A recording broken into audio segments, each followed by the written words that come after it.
all students, I'm Himani Sharma, your UGC NET educator. In this new YouTube video that I have brought forth for you on the Drishti learning platform, we are going to delve deep into some of the most important concepts.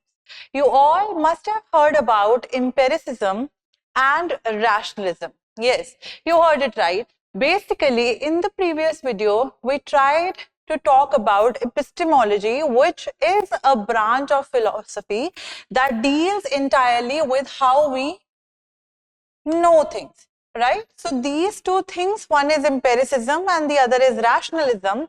These two things are the ones which tell us that yes, which are the various branches of epistemology, because through both the things we are going to know certain things, right?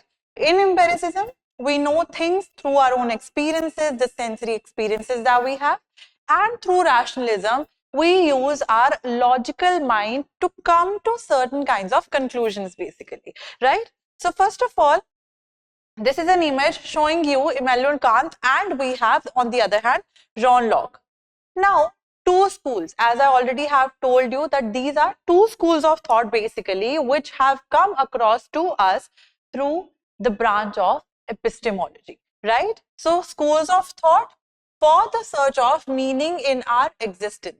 We want to ask certain questions and we want to have answers to those very questions for the truth in our life. Of course, we are told from the beginning that we are rational beings. But do we not learn through experience? We do learn certain things through experience as well, right?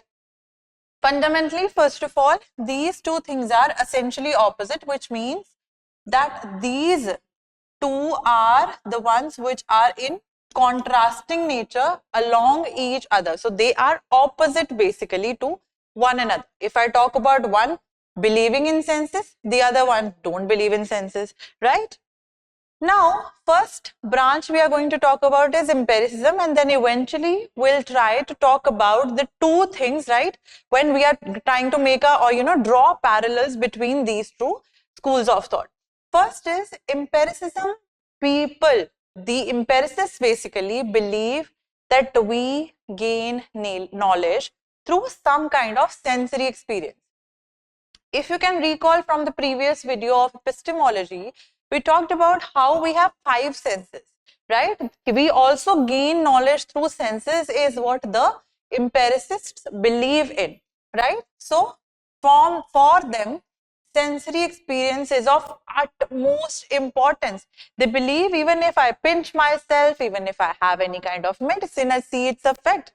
It's just because I experienced that very thing on my own self through my own senses.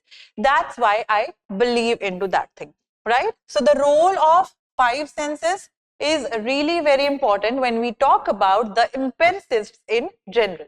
There was this one prominent empiricist by the name of John Locke, right, who told us that we learn things through our senses, of course, and our mind is a blank slate which is called tabula rasa. So basically, we learn certain things through certain other experiences, but whenever we are born with no knowledge. Our mind is just like a blank sheet of paper on which we write through our own experiences, which he calls as tabula rasa, right? So you all must have come across any blank piece, of paper where you would have written something. Same is the case with the mind. You write your own experiences. You write your own experiences of being a teacher, how you started teaching, so on and so forth, right? According to this theory, it is only later through the acquisition of experience that we gain knowledge. First of all, we'll have experience. After that, we'll know things. In Hindi, you would have come across this very idiom or muhavara. We say, दूध का जला शास भी फूक फूक कर पीता है, right? Or in English, we say that once bitten, twice shy. Because of the fact that you gained experience through your past thing, now you won't repeat that same mistake again, right? So this is what they call as a posteriori, which means after the experience. Riori means experience. So after experience, Are the things which we are getting, are the things they come along with the knowledge that we have? Are they increasing the knowledge that we have, right? Humans start with a blank slate and begin to fill that slate of knowledge as experiences accumulate. A mother who's breastfeeding her child will know that whenever now he will cry, he or she will cry, she'll have to feed him or her with her milk, right? So of course she also gained that very thing through her knowledge, and child of course also, even if he cannot really speak, he gained the knowledge that I'll cry and my mother will feed me, right?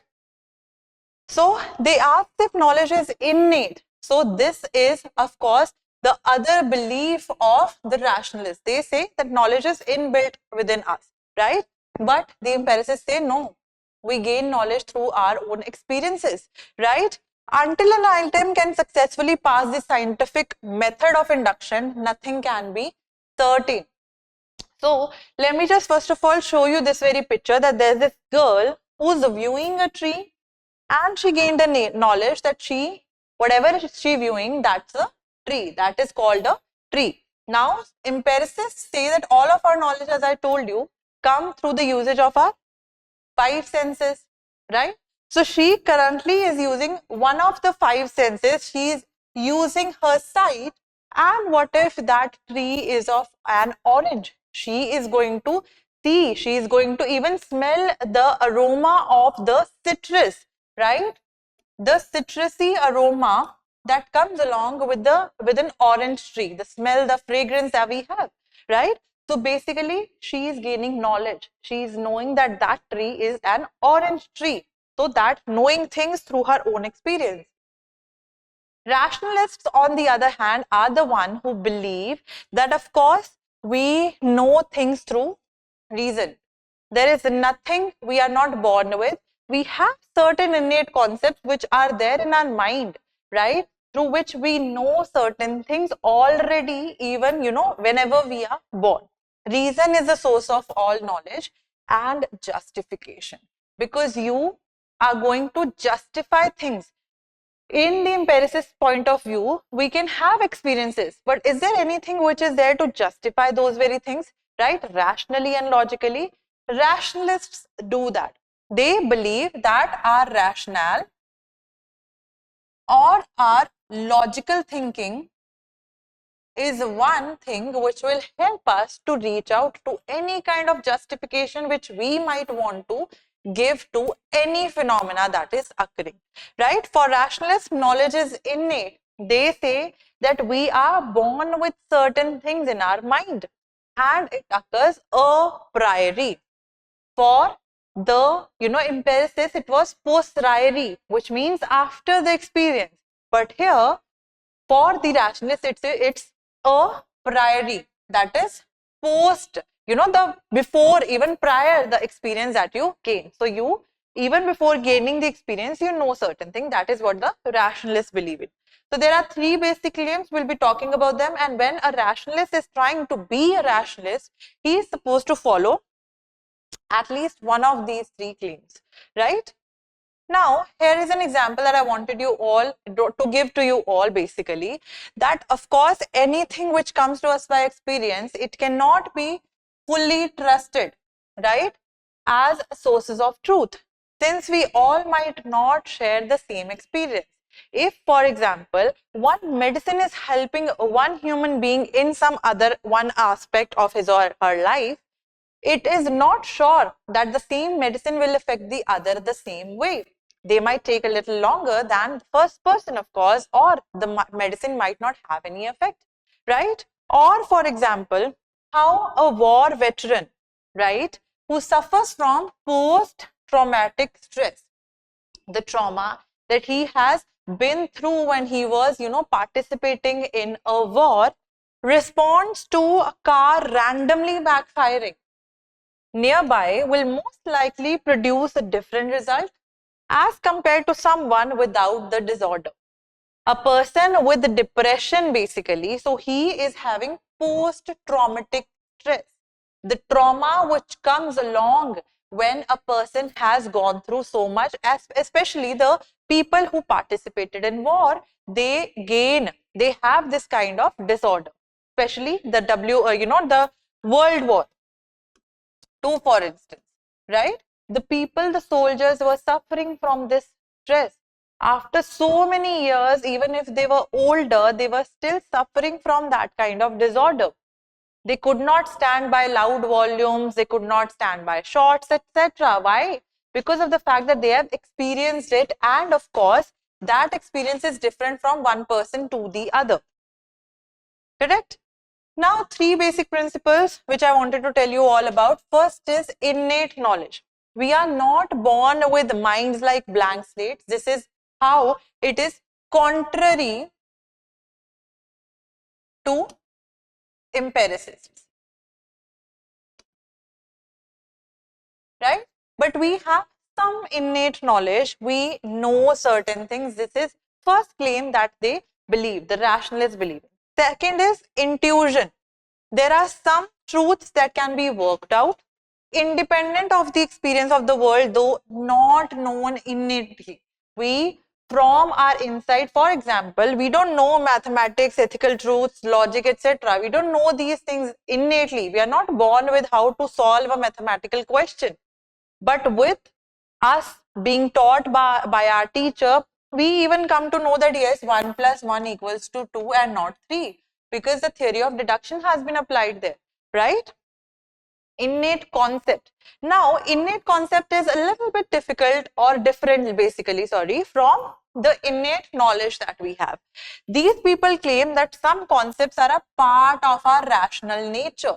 We know certain things. For example, if a child from his childhood believes certain things to be ugly, like one of my friends, she hates soft toys, right?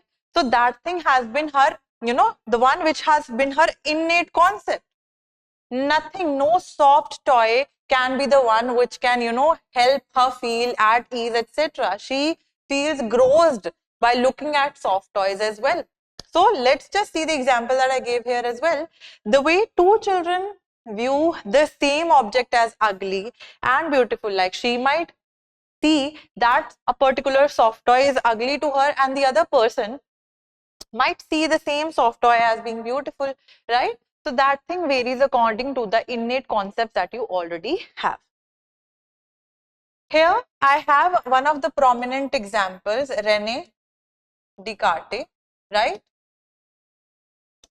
So I have shown you in the first slide as well, there was John Locke, there was René Descartes as well, and now he was a person who gave this very idea of I think, therefore I am, which is of course to think a little logically with certain kind of reason.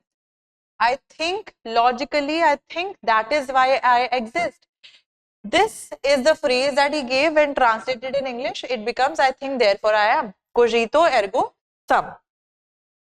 Simply put, thinking and rationalizing are fundamental to human existence. We are known as what? We are known as rational creatures, right? The existence of self can be fully understood, and simply by self-actualization of the self, we know that is why we exist, right? We know certain things exist because we know we have that self-actualization factor there, right?